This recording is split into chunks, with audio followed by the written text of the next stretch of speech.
Hi நண்பர்களே, welcome to சனா சேவை மையம் யூடியூப் சேனல். நம்ம சேனலில் தற்போது என்ன செய்தி பார்க்க போகிறோன்னா, உளுந்து பச்சை பயிறு இதுக்கெல்லாம் குறைஞ்சபட்ச ஆதரவு விலையில் கொள்முதல் செஞ்சுக்கலாம் அப்படின்னு சொல்லிட்டு தமிழ்நாடு அரசு சொல்லியிருக்காங்க. அந்த செய்தியை தான் தற்போது பார்க்க போகிறோம். அதுக்கு முன்னாடி நம்ம சேனலை சப்ஸ்கிரைப் பண்ணாதவங்க சப்ஸ்கிரைப் பண்ணிக்கங்க. உளுந்து பச்சை பயிறு துவரை உள்ளிட்ட பயிறு வகைகளின் சாகுபடியை ஊக்குவித்து உற்பத்தியை அதிகரிக்க பல்வேறு திட்டங்கள் தமிழ்நாடு அரசின் சார்பில் செயல்படுத்தப்பட்டு வருது. அறுவடை காலங்களில் ஏற்படும் விலை வீழ்ச்சியினால் விவசாயிகளின் வாழ்வாதாரம் பாதிப்படையாமல் இருக்க அவர்களின் நலனை பாதுகாக்கும் வகையில் விலை ஆதரவு திட்டத்தின் கீழ் விவசாயிகளிடமிருந்து உளுந்து பச்சை பயிறு ஆகியவை குறைஞ்சபட்ச ஆதரவு விலையில் தமிழ்நாடு அரசால் நேரடியாக கொள்முதல் செய்யப்படுது.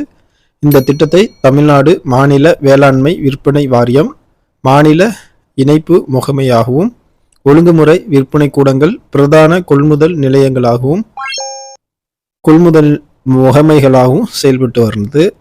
அரியலூர், ராணிப்பேட்டை, தேனி, கரூர், செங்கல்பட்டு, திருப்பூர், நாமக்கல், விழுப்புரம், கள்ளக்குறிச்சி, திருவண்ணாமலை, சேலம், திண்டுக்கல், நெல்லை, தென்காசி, தூத்துக்குடி, விருதுநகர், ராமநாதபுரம் ஆகிய மாவட்டங்களில் ஒழுங்குமுறை விற்பனை கூடங்களில் உளுந்து கிலோ ஒன்றுக்கு 74 ரூபாய் என்ற குறைஞ்சபட்ச ஆதரவு விலையில் கொள்முதல் செய்யப்படுது.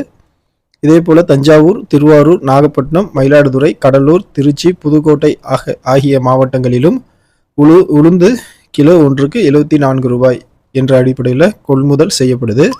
திருவள்ளுவர், விழுப்புரம், திருப்பூர், சேலம், நாமக்கல், விருதுநகர், திண்டுக்கல், நாகப்பட்டினம் உள்ளிட்ட 15 மாவட்டங்களில் உள்ள 38 ஒழுங்குமுறை விற்பனை கூடங்களில் பச்சை பயிர் கிலோ ஒன்றிற்கு 86.82 ரூபாய் என்ற அடிப்படையில் குறைஞ்சபட்ச ஆதரவு விலையில் கொள்முதல் செய்யப்பட்டு வருது. இந்த திட்டத்தில் பயன்பெற விரும்பும் விவசாயிகள் கொள்முதல் நிலையங்களை அணுகி சிட்டா, அடங்கல், ஆதார் எண்ணுடன் இணைக்கப்பட்டுள்ள கைபேசி எண், வங்கி சேமிப்பு கணக்கு புத்தக நகல் ஆகியவற்றுடன் தங்களுடைய பெயர்களை பதிவு செய்யணும் அப்படின்னு கேட்டுக்கொண்டிருக்காங்க. அவ்வாறு பதிவு செய்யப்படும் போது பெறப்படும் கடவுள் சொல்லையும் பகிர்ந்து உளுந்து பச்சை பயிறு ஆகியவற்றிற்கு விற்றை பயனடையுமாறு கேட்டுக்கொண்டிருக்காங்க.